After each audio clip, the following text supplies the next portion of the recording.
नमस्कार रसिक मित्रो, साहित्य आणि वाचन संस्कृती जोपासण्यासाठी आपण सुरू केलेला उपक्रम पुस्तकाच्या पानोपानी या उपक्रमाच्या मागील सर्व भागांना आपण जो उत्स्फूर्त प्रतिसाद दिला त्याबद्दल आपणा सर्वांना धन्यवाद. आजच्या भागामध्ये आपण ऐकणार आहोत साहित्यिक श्री दीपक भागवत यांची मुक्ता ही कथा सादर करतील प्राध्यापक अशोक दास आणि कवयित्री शशी डंभारे यांची चहा ही कविता सादर करतील दीपाली फडके.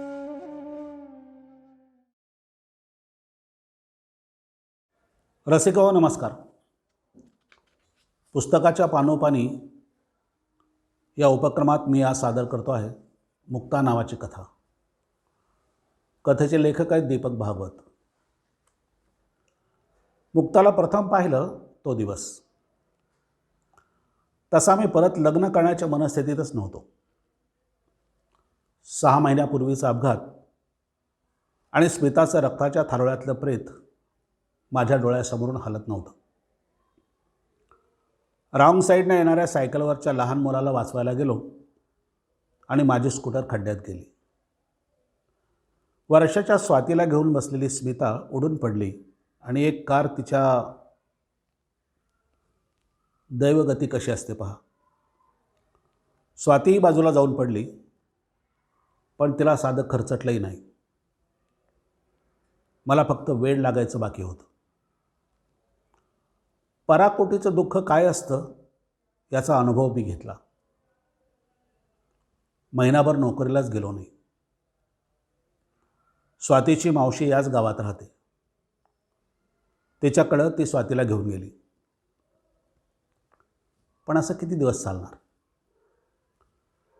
माझे नातेवाईक, मित्र, ताई मला परत लग्न करायचा सल्ला देत होते. मुलगी लहान आहे, तुझे उभे आयुष्य अजून. सगळ्यांनी मुलगी बघायचा दिवसही ठरवला. मुक्ता, गवाळ वर्ण, मध्यम उंची, 2 वेण्या, पाणीदार बोलके डोळे, हसतानाही अर्धे मोती चमकवणारी. बघताक्षणीच पसंत पडावी अशी मुक्ता. पण मी म्हटलं, मला जरा मुलीशी एकटं बोलायचं. जवळच्या खोलीतच आम्ही बसलो. साधी आकाशी रंगाची साडी, त्याच रंगाचा ब्लाऊज. दाखवायचा कार्यक्रम म्हणून विशेष काही नाही. मी म्हणालो, तुम्हाला नापसंत करावं असं तुमच्यात काही नाही. पण माझं एक लग्न आधी झालं होतं. मला 1.5 वर्षाची मुलगी आहे. तिचा सांभाळ करावा लागणार आहे. ती एकदम उभी राहिली. आनंदानं म्हणाली, म्हणजे मी तुम्हाला पसंत आहे तर? मग तुम्हाला एक गोष्ट मला सांगायची आहे, पण कानात सांगायची. ती माझ्याजवळ येऊन कानात कुजबुजली. ती बाई आहे ना, ती माझी सावत्राई आहे. अगदी वाईट आहे.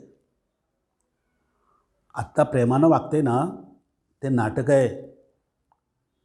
केव्हा एकदा इथून मी बाहेर पडेन असं झालं आहे तिला. मी गारच झालो. म्हणजे इथून बाहेर पडायसाठी तुम्ही ही तडजोड करताय तर मग मलाही विचार करावा लागेल. मग एकदम जीभ चावून ती म्हणाली, तुम्ही मला एकदम पसंत आहात. मला नकार द्यायचा नाही. माझ्या गळ्याची शपथ आहे तुम्हाला. मला भपका नको होता. उपचार म्हणून साखरपुडा केला. साखरपुड्याआधी तिचा मामा मला भेटायला आला होता. डोळ्यात पाणी आणून मला म्हणाला, माझी भाची सरळ आहे हो, निष्पाप आहे. तिची आई म्हणजे माझी बहीण काविळीनं गेली. मुक्ता तेव्हा 3 वर्षाची होती. तुमचं आत्ता होतंय असंच लग्न तिच्या बाबांनी केलं. कसं तरी वर्षभर नीट गेलं तिच्या सावत्राईला दिवस गेले आणि सारं बिघडलं. मुक्ताला बालपण लाभलंच नाही. लहान वयातच ओझं आणि वाईट साईड बोलणं. तसे तिचे बाबा मनानं चांगले आहेत, पण बायकोपुढे त्यांचं काही चालत नाही. मुक्ताला कॉलेज लाईफही एन्जॉय करता आलं नाही. मराठी घेऊन ते एक्सटर्नल BA झाली. घरात कामं करायची ती तिनंच ना. सावत्र भाऊ बहीण यांना सारी सुखं मिळाली. मुक्तीला मात्र मामाला हुंदका फुटला. आवेग ओसरल्यावर डोळे पुसत तो म्हणाला, तिनंच फोन करून मला बोलावले. पूर्वी मी येत असे, पण माझं येणं तिच्या आईला आवडत नसे. मग मी हळूहळू कमी केलं. तुम्ही तिला पसंत केलं, तुमची काही अपेक्षा नाही ठाऊक आहे मला. मी हा 50,000चा ड्राफ्ट आणला आहे. माझी छोटीशी भेट समजा तुमच्या संसाराला. मी जागेवरून उठलो.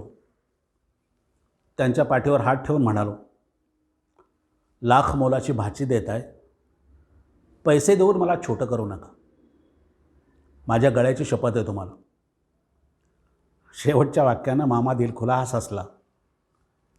त्यानं चेक खिशात ठेवला. अगदी साध्या वातावरणात देवीच्या देवळात आमचं लग्न झालं. मला गाजावाजा नको होता. माझी ताई आणि तिचा नवरा आला होता. आम्ही दोघं भावंड. मी 16 वर्षाचा असतानाच आई वडील 2 वर्षाच्या अंतरानं आजारपणाचं निमित्त होऊन गेले. मी आणि माझी ताई. आमचे किती प्रेम शब्दात नाही सांगता यायचं. खरं तर ही गेली तेव्हा स्वातीला ताईच घेऊन जाणार होती.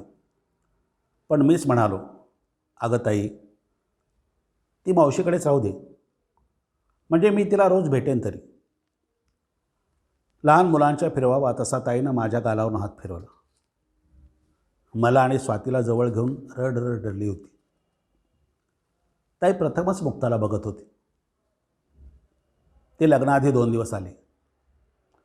लग्न देवळात म्हटल्यावर ती थोडी निराश झाली. मी म्हणालो, अगं दुसरं लग्न आहे, सोय म्हणून करतो आहोत, त्यात समारंभ कशाला. तुझं दुसरं आहे रे, पण मुलीचं पहिलंच आहे ना, ताई म्हणाली. मुक्ताला पाहिल्यावर तिला जवळ घेत ताई म्हणाली, किती गोड आहे रे ही. यावर मुक्ता तिला बिलगत म्हणाली, ताई खरंच सांगा, मी इतकी गोड आहे? खरं सांगा हं, माझ्या गळ्याची शपथ आहे तुम्हाला. लग्नानंतर कोकणातल्या कुलदैवताला जाऊन आल्यावर ताई गेली. मुक्ता घरी आली. स्वाती आणि मुक्ताची 2 दिवसात गट्टी जमली. नकळत माझ्या मनात तुलना सुरू झाली. स्मिता विलक्षण प्रेमळ होती, पण शांत सौम्य होती. मुक्ता मात्र अवखळ होती. खरं तर तिच्या अवखळपणाला प्रथमच व्यक्त होण्याची संधी मिळत होती. सावत्राईमुळं तो मोकळेपणात दबला होता. तो आता बाहेर येत होता. स्वाती तिला आई म्हणत होती. खरं तर ती तिची सखी होती. स्वातीची खूप खेळणी होती. दोघे मिळून खूप खेळायच्या. 4-5 दिवसानंतर मुक्ता तिला अंक शब्द शिकू लागली. शिकताना मुक्ता रागावली की स्वाती रुसायची. मग मुक्ता म्हणायची, एक मुलगी रुसली, कोपऱ्यात जाऊन बसली, तिकडून आला नवरा, खुदकन हसली. कधी कधी स्वाती अभ्यासाचा कंटाळा करायची, म्हणून मुक्ता रुसायची. मग स्वाती म्हणायची, एक मुलगी रुसली, पुढचं तिला आठवायचंच नाही. मग ती मुक्ताजवळ जाऊन तिचा हात पकडून म्हणायची, ए आई, पुढचं सांग ना गं. मग मुक्ता म्हणायची, आम्ही सांगणार नाही, आम्ही रुसलोय. मग स्वाती म्हणायची, तू सांगत नाहीस म्हणून मीही रुसले. मग मुक्ता तिला सांगायची. स्वाती मागून म्हणायची. नंतर दोघी मिळून म्हणायच्या. 2 मुली रुसल्या, कोपऱ्यात जाऊन बसल्या, तिकडून आले नवरे आणि कुदकन हसल्या. वर्ष सव्वा वर्षानंतर मुक्ताने एक वेगळाच हट्ट सुरू केला. माझं फॅमिली प्लॅनिंगचं ऑपरेशन करूया. मी गारच झालो. अगं तुझं वय काय? तू बोलतेस काय? ती म्हणाली, आत्तापर्यंत मी गोळ्यांनी सांभाळलं. पण मी चिडून म्हणालो, कोणाला विचारून चाललं आहे? तुला काही अक्कल आहे की नाही?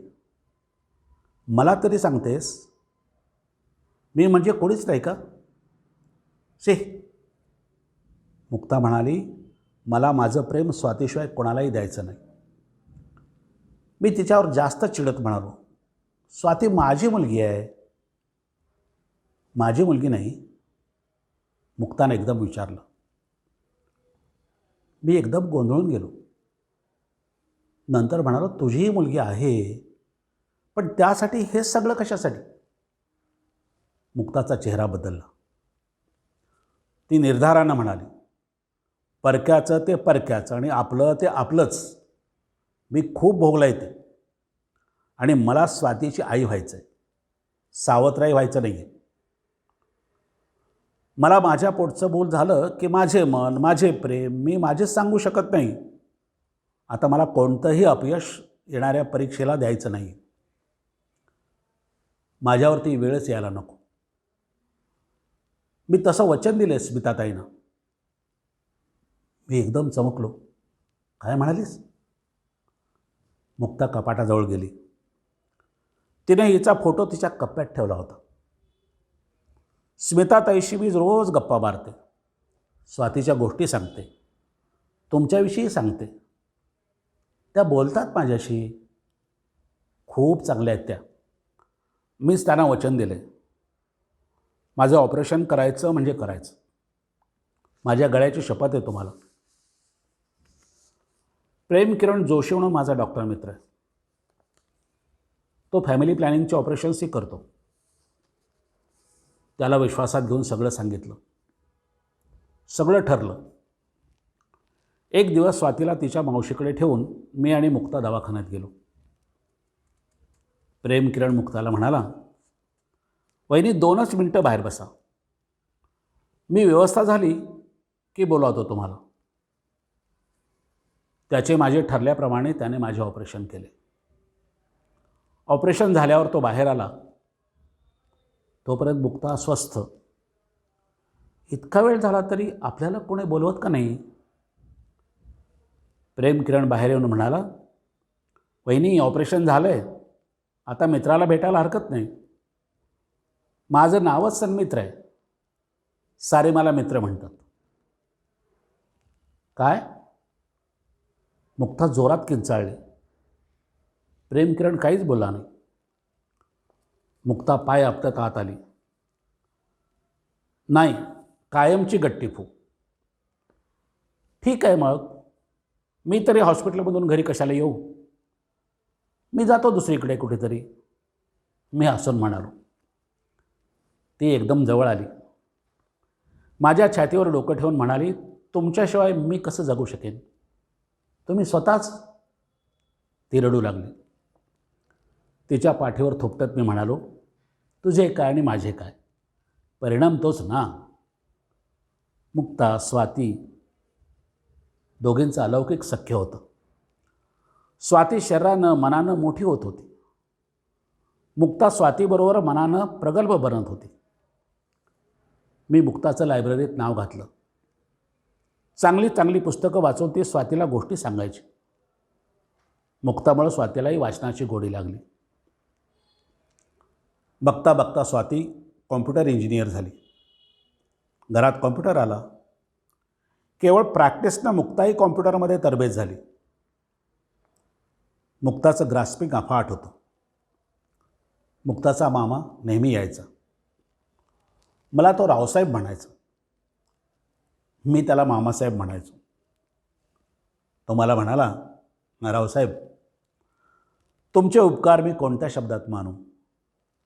माझी मुक्ता बालपणी खूप सोसलंय तिनं. आता हे सुख अनुभवायचं होतं म्हणून.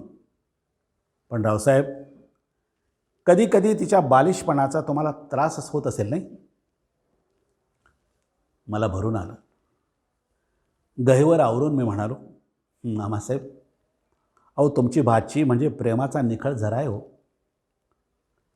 ती जेव्हा अवखळपणानं बालिशपणानं वागते किंवा बोलते ना, तेव्हा ती देवाची खरी निर्मिती आहे असं मला वाटतं. कारण तिच्या तशा वागण्यात त्याग असतो, परोपकार असतो. मामाच्या डोळ्यात पाणी उभं राहिलं. त्यालाही खूप बोलायचं होतं, पण शब्दच गप्प झाले. स्वातीचं लग्नाचं वय झालं, मुक्ताचं विचारूच नका. पण मीही जड झालो. ही पोर घरातून जाणार कल्पनाच सहन होत नव्हती. एक स्थळ पसंत पडलं. मुलगा निर्व्यसनी, हुशार, शांत, गोड होता. तोही कॉम्प्युटर इंजिनियर होता. फॉरेन कंपनीत मोठ्या पगारावर नोकरीत होता. लग्न ठरलं. त्याची अपेक्षा काही नव्हती. फक्त लग्न मुंबईलाच करावं असा त्यांचा आग्रह होता. आमची अडचण असेल तर मुंबईतल्या लग्न कार्याचा सगळा खर्च करण्याची त्यांनी तयारी दाखवली होती. कारण त्यांचा सगळा गोतावळाच मुंबईला होता. स्वातीनं लग्नानंतरचं नवऱ्याच्या इच्छेनुसार नोकरी करावी किंवा करू नये असं आम्ही ठरवलं होतं. म्हणून तिने कॅम्पस इंटरव्ह्यू दिला नव्हता. माझी आता 3 वर्ष नोकरी होती.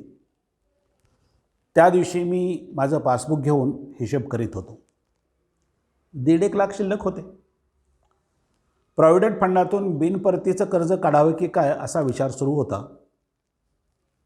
कारण PFची रक्कम, तिच्यातून मिळणारं व्याज आणि पेन्शन यावर माझं आणि मुक्ताचं म्हातारपण होतं. माझी आकडेमोड सुरू होती. मुंबईत लग्न म्हणजे 3.5-4 लाख खर्च.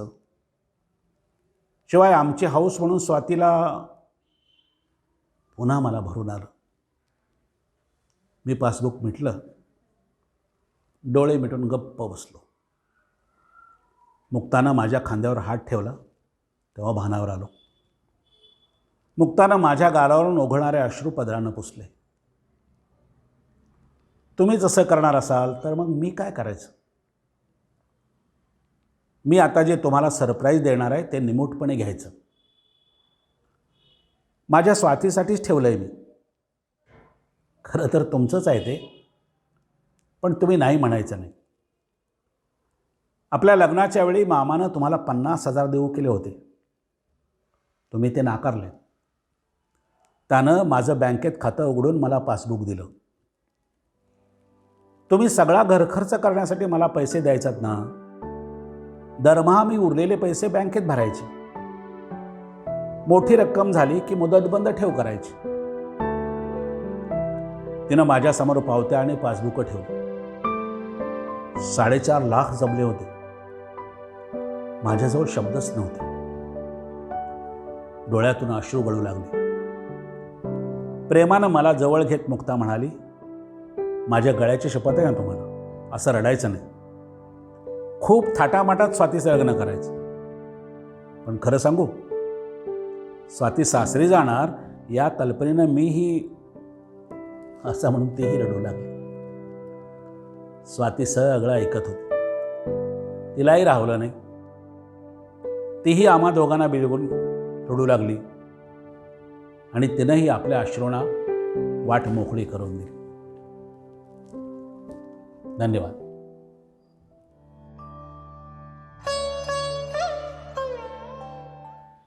मैत्री, छोटासा शब्द पण मोठी व्याप्ती असणारा. स्त्री आणि पुरुषाची निखळ मैत्री दर्शवणारी ही शशी डंभारे यांची ही कविता. कवितेचं नाव आहे चहा. चहाच्या कपासोबत त्याने मैत्रीचा हात पुढे केला. चहाच्या कपासोबत त्याने मैत्रीचा हात पुढे केला. फ्रेंड्स. ती भांबावली. अरे लग्न झालंय, मुलं मोठी, सगळं छान चाललंय म्हणाली. तो हसला आणि म्हणाला, अगं मी मैत्री म्हणतोय तुला. तो हसला आणि म्हणाला, अगं, मी मैत्री म्हणतोय तुला. ती पुढे म्हणाली, आणि कसं आहे, मला हे असं आवडत नाही. मी बरी आणि माझं काम बरं. ह्या असल्या गोष्टींसाठी माझ्याकडे वेळही नाही आणि सवडही नाही. तो पुन्हा हसला आणि म्हणाला, अगं, मी मैत्री म्हणतोय तुला. तो पुन्हा हसला आणि म्हणाला, अगं, मी मैत्री म्हणतोय तुला. हो हो, तेच ते. इथे सगळ्यांचीच नजर असते. सगळ्यांना उचापती पडल्यात. प्रमोशन तोंडावर आहे. साध्या साध्या गोष्टींचंही काहूर मानतायत. तो पोट धरून हसला आणि म्हणाला, अगं एवढ्याचसाठी तर मी मैत्री म्हणतोय तुला. तो पोट धरून हसला आणि म्हणाला, अगं एवढ्याचसाठी तर मी मैत्री म्हणतोय तुला. एवढं बोलताना थाप लागलेली तिला. चहा तर थंडगारच, निवून गेलेला. अचानक डोळ्यात उष्ण उष्ण पाणी. खरं तर इतक्या वर्षात असं विचारलंच नव्हतं कुणी. त्याने शांतपणे खिशातून रुमाल बाहेर काढला आणि सहजतेने तिच्या समोर धरला. आता ती अजूनच कोसळली, अजूनच फुनली. डोळ्यांच्या कडांनी मनसोक्त वाहिली. यावेळी तो हसला नाही.